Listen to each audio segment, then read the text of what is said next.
Eliud Kipchoge. Still looking fine, Chris. And I think it's probably a good thing that he's got Kindi there with him. Yeah, it's no bad thing at all. And just to put that into context, if he were to maintain this tempo through the second half of the race and improve it, we could be looking, Tim, at the first sub-2 2:01 marathon in history.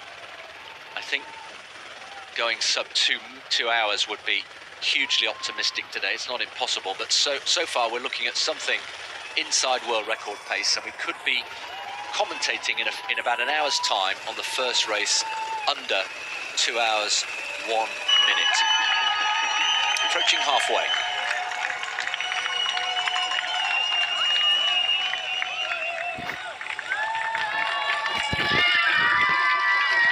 Crowds out in really good numbers.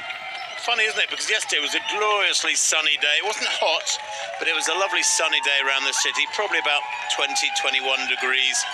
Today, as they go over the mat there, that's the Flying 400 mat for the wheelchair races. Yeah, that's a time the 400 where there's a financial bonuses for the wheelchair races.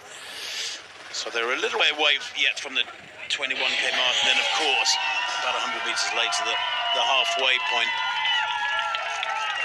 But Chris, I wonder whether Kipchoge has it in his legs today, once the pacemakers drop out, to go a second half in under 60 minutes. And just to remind you, last year, 17 kilometres he ran last year on his own.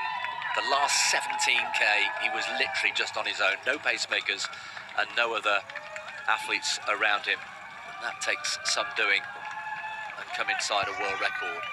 So 21.1, remember, kilometres is the halfway point, so we're approaching that. That's a 2:53, so they've quickened up a little bit in that latest kilometre. And this will tell us. So we're outside the 1 hour mark. The clock, the live clock, right of picture. So already it's slower than last year. The question is, by how much? There we are, 60:22 at halfway. I think that's just about perfect. I think his management team, his coach Patrick Sang, who incidentally has lost a lot of weight. He's doing a lot of running these days, apparently. I don't think it's a comeback, but he's lost a lot of weight. I think they will be delighted with that. That is pretty much spot on. If he can get to halfway, feeling good, close to sub-2 hour tempo, you know, he's well inside world record tempo. Let's not forget that. So we're talking about two different things here. The world record, and he's way inside his schedule for that.